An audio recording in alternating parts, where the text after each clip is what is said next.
Hi folks, and welcome to this week's video tutorial. This will be the third video on the cross palace cannon opening, but instead of the left central cannon counter by black, which we have discussed in the past two videos, we will be going through a new black counter, left proper horse. So without further ado, let us begin. Cross palace cannon, and black will play the left proper horse variation. Now this is another very popular counter by black. It will be a subtle counter. Now the reason for playing h8 plus 7 instead of h2 plus 3 is that with h8 plus 7, black would have more options. One of them would be to develop his chariot as a foul chariot. And once this is done, black can continue with 3-step tiger or the left cannon blockade variation. So the main idea behind this move is to, since red had played the cross palace cannon, black would want to try to form a blockade or slow down the development of this red's right flank, and thereby start to counter attack. H2 plus 3, foul chariot, and red will usually play r1 equals to 2, despite knowing that black had already moved his chariot to the same file. Now this is usually a aggressive variation or aggressive counter by red, and would be the preferred choice of many players with a competitive nature. It would also be the position of discussion for this board. So at this point in time, two variations are discussed. The first would be black playing the left cannon blockade variation, c8 plus 4, and the other would be black playing p3 plus 1, so to allow for development of this horse over here. Now this is another very common variation. Both variations are quite often seen when black plays the left proper horse. This is also more of a first instinctive first instinct move, as black did not want to change his original intentions and go ahead. With c8 plus 4, the left cannon blockade, black would threaten to capture the central pawn and also limit the development of red's right flank. Now it is imperative for red to push p3 plus 1 to prevent the central pawn from being captured, and more importantly, to give this horse the option of playing h3 plus 4 to the riverbank. And at the same time, this move would also limit black's horse in the same file. Black could immediately play c8 equals to 7, and at this point in time it would be imperative for red to play p7 plus 1.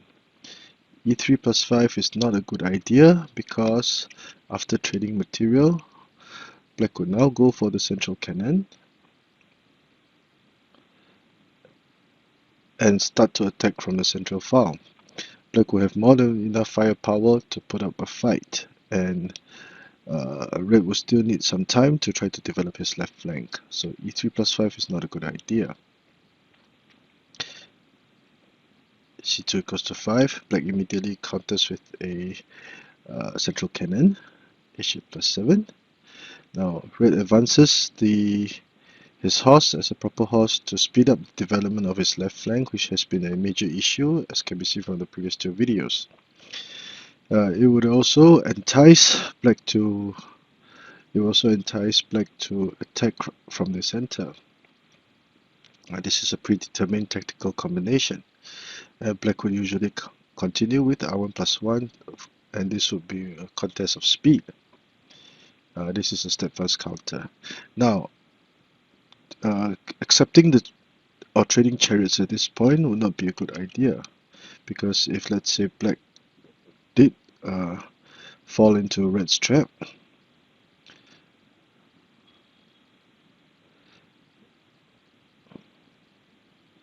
at this point, although black had the central cannon, but black's right flank was not developed, and it would be very difficult to improve his situation.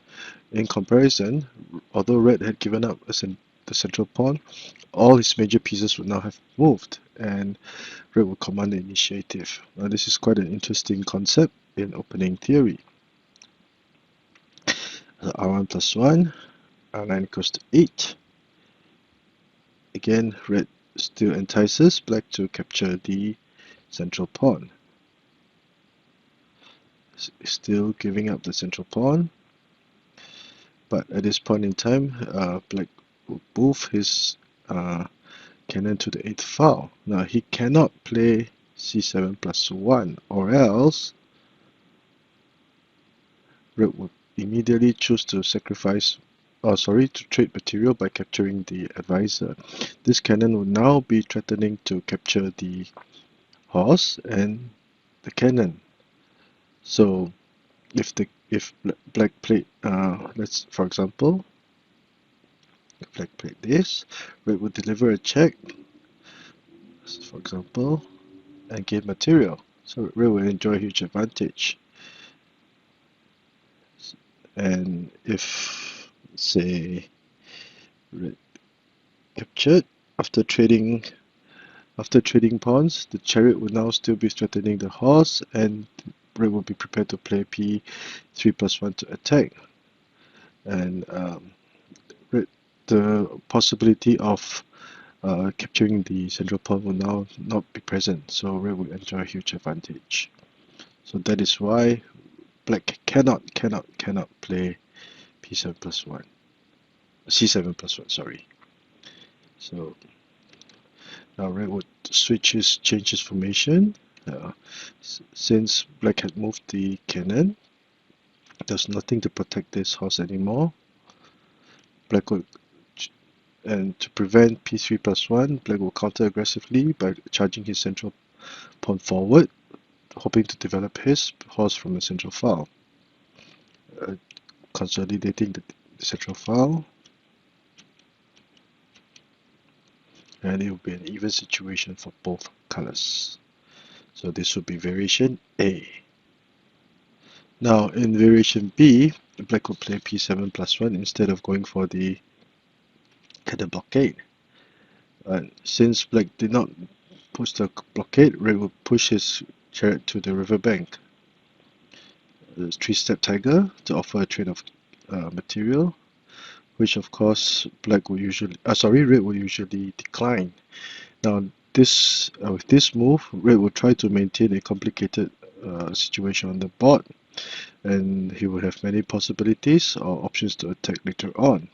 Now if he traded chariots, after trading chariots, the situation is very dull and red would not have made any gains. The efficiency of this cannon would still be naught. So black will go for the screenhouse defense, and both colors will start consolidating their positions,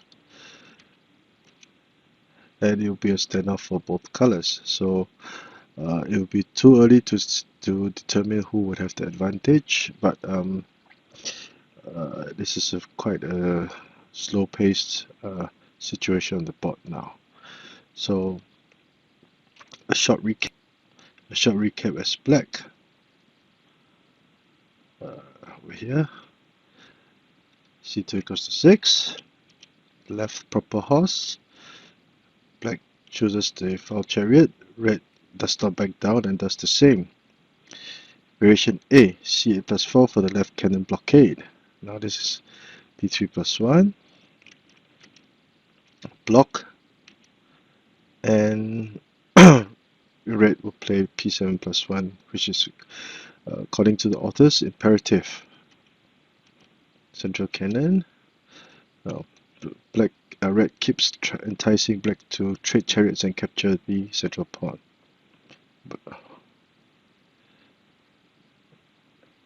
And black plays r1 equals to 4. Red still gives up the central pawn, and black should, with the edge horse will be threatening the black cannon, forcing the cannon to move. And as mentioned earlier, black cannot play c7 plus 1, or red would play c6 plus 7.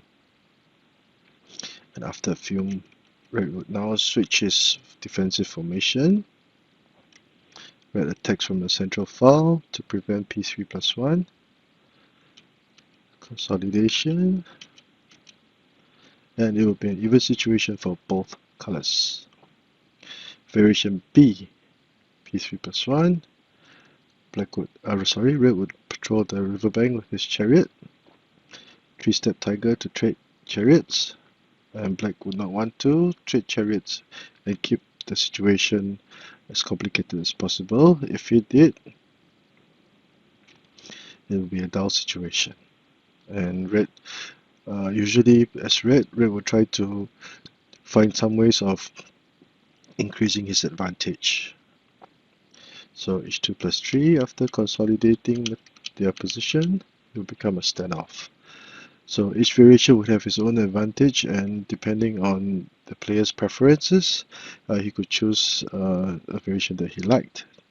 So this is a very short video of this first video on red playing the cross-balanced cannon and black countering with the proper horse. So if you like the work that I've been doing, and especially the military quotes at the end of each video, please do subscribe to my channel and please give a like to my video. Thank you.